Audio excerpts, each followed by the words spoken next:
Hey friend, welcome back to Bible Tract Echoes. Thank you so much for joining me once again today. We're talking about 21st century evangelism on the program this week, and we've meandered through this conversation just a little bit. I spoke about a fishing expedition that did not go very well, possibly because I had the wrong lure on the end of my line. And that's where I want to kind of spend some time today. The lure. Are we trying to lure people to Jesus? Are we trying to cause them to be so sucked in by charisma, by personality, by bright lights, and by glitter? Or are we trying to give them steak and maybe the sizzle doesn't matter quite as much? Well, I want to be very clear. My fishing illustration from a few days ago, when I caught 0 fish and my compatriot caught 50-something fish or more, it does break down after a little while. The illustration is not a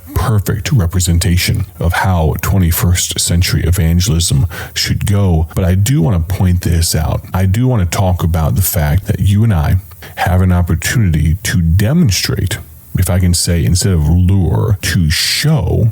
See, we're not looking to give people a lure so we can hook them. We're trying to show the true love of Christ to a lost and dying world. But if we're doing it in such a way that the message is not received, then what was the point of giving the message in the first place? It would be just like me speaking to an empty room. If there was no microphone in the room, if there was no way for the signals from my voice right now to get to you, there would be no point in me talking, would there? Well, I could talk to myself, but that might be just a little bit odd. So let's talk about reaching people in the 21st century.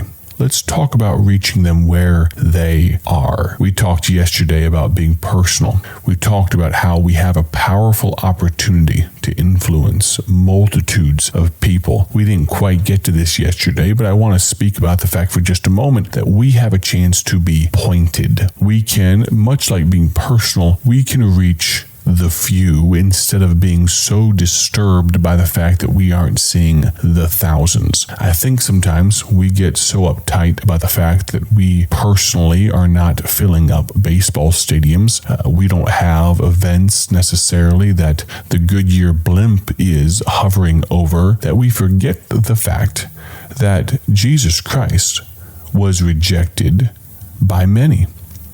Realize that, yes, there were crowds, but one of the last crowds that ever gave him adulation when he was coming in on what we call Palm Sunday, as they laid down coats and as they laid down the palms and all those types of things, you realize that some of those very same people were screaming, "Crucify him. Crucify him." I would be very careful about judging your impact by the size of your audience.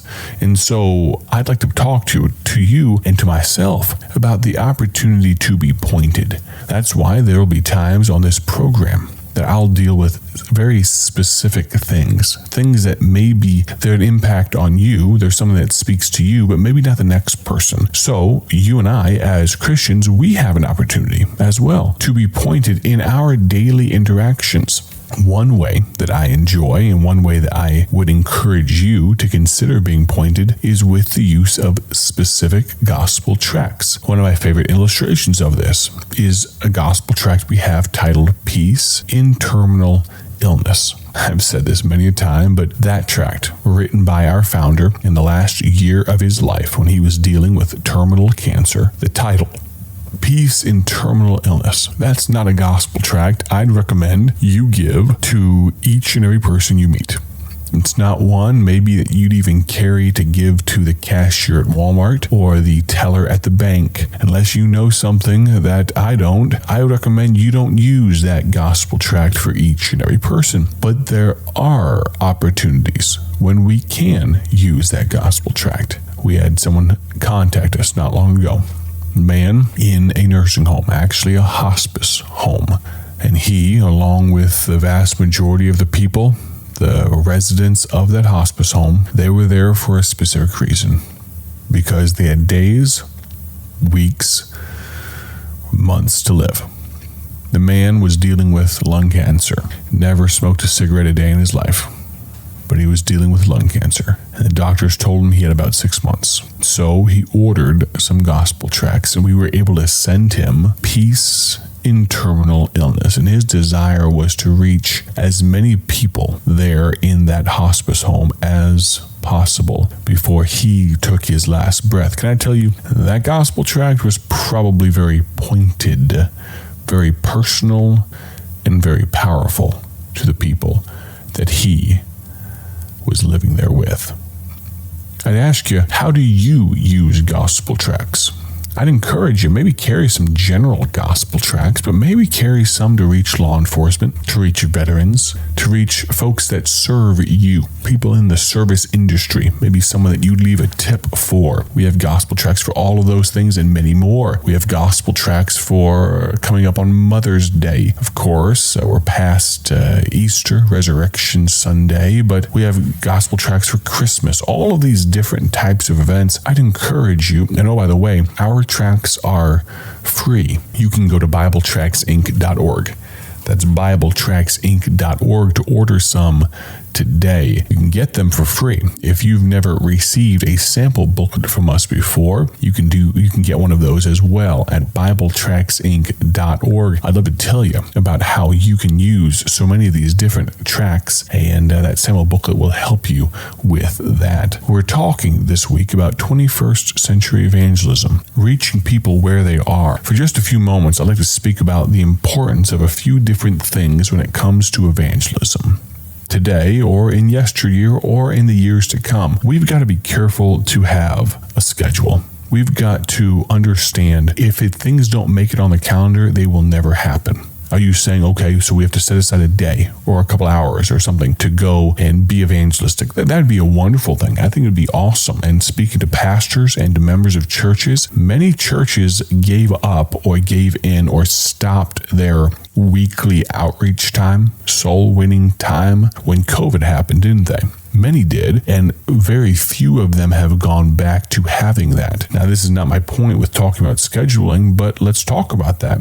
Would you guess that less people are being reached now than there were before? I'd say that's probably a high likelihood because there's less people going out at a scheduled time. So yes, having a scheduled time is great, but I'd like to talk to you about your schedule. When in your week do you ever think about the lost? When do you ponder the opportunities God has given you to reach people? They say, I'm not going to quote this statistic well, and so I won't even try. I'll just give you the paraphrase of it. Something along the lines of 5 minutes of preparation for a meeting can raise your apparent IQ by something like 20 points. Point being, if you just spend a few moments preparing for something to come, you can seem your IQ, your intelligent quotient or what have you, doesn't actually go up, but your apparent IQ goes up because you prepared. Of course, that's why we prepare for tests. That's why we prepare for really anything. It'd be kind of difficult to bake a cake without any preparations being made. If you don't have cake mix, if you don't have eggs, if you don't have sugar, it would be difficult, wouldn't it? The cake wouldn't taste very good if you just used what you have in your pantry if you don't have anything to make a cake. But why do we think that people are going to just stumble into heaven? Why do we think that God would give us a great commission? We're going to talk about that tomorrow. Why do you think God would give us a great commission if he didn't think it was going to take some work on our behalf? We need to have a schedule. We need to have a system in place whereby maybe for you it's as simple as carrying gospel tracts. For me, carrying gospel tracts alone makes me so much more soul conscious. Because I realize I have the means to reach someone, even in the light way that tracts can reach. I have a means to. I don't think tracts are the only way to reach people. I'm the director for tract ministry, but tracts are not the only way to reach people. That's why we have our fingers in so many different pies at Bible Tracts Incorporated. That's why we are so involved in so many different things, whether it be summer camps, vacation Bible schools, you name it. We have so many different things going on because there are so many different ways to reach people, including door-to-door, confrontational, soul-winning, whatever it may be. But understand, if you don't have the beginnings system, you'll never improve. Any improvements you do make would simply be by accident. So I ask, are you going to lead more people to the Lord this year than you did last year? The easiest way to do that would be to have a system in place. Friend, in this day, people are lost. They're on their way to hell. You know it as well as I. It's almost easy sometimes to tell. I was at a church not that long ago in Michigan and spoke on Sunday morning, gave the gospel very clearly, preached to Christians, but gave the gospel. It was, please understand, this is not some like eerie, some creepy, some extra sensory ability, but the ability to figure out while I was preaching, as I was looking at the audience, about 100 folks there, it was not difficult whatsoever to pick out the two young men that were unsaved. And they were honest enough to raise their hands and say, yeah, I know I'm not on my way to heaven. Now, I did not cajole them. I did not pressure them. I did not twist their arm to get them down the aisle. I didn't embarrass them by calling their name or making them stand. They did not come forward that day. And I'm praying for those two men. They looked to be about late teens or early 20s, raised their hands, were honest enough to know that they weren't on their way to heaven, did not come forward, did not accept Christ that day at least. But it wasn't difficult to dime out the fact that they were lost. And as you go about your daily life, honestly, as a general rule, if you assume everyone you meet is lost, you're going to be right 90+% of the time. But it's not difficult. People so weighed down by the cares of the world, so lost. They may be career-driven, they may have lots of money, but lost. And we have an opportunity to fulfill that great commission that we're going to speak more about tomorrow. We have an opportunity as Christians to do so. But I've got to ask, are you? How are you? Before we go another day, could you pause for just a brief moment and talk to God? How might He want you to reach the lost around you? My prayer, as always, is that you have a great day for His glory. I will plan on talking to you tomorrow as we conclude this thought. We're going to finish up by diving into and just talking about, giving a brief outline about and of the Great Commission that I hope will be a help to you, but I hope it's not just in one ear and out the other. I hope you put it to practice and put feet to this thing and reach people. God bless.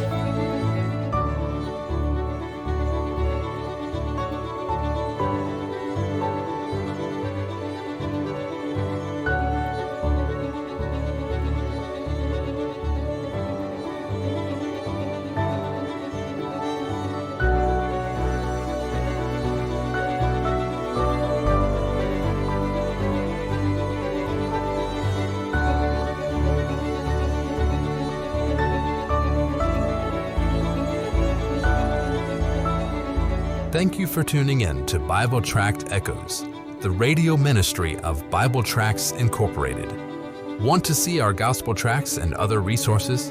Visit us online at BibleTractsInc.org.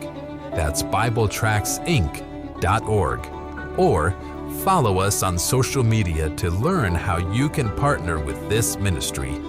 Thanks again for listening. May the Lord richly bless you as you live for Him.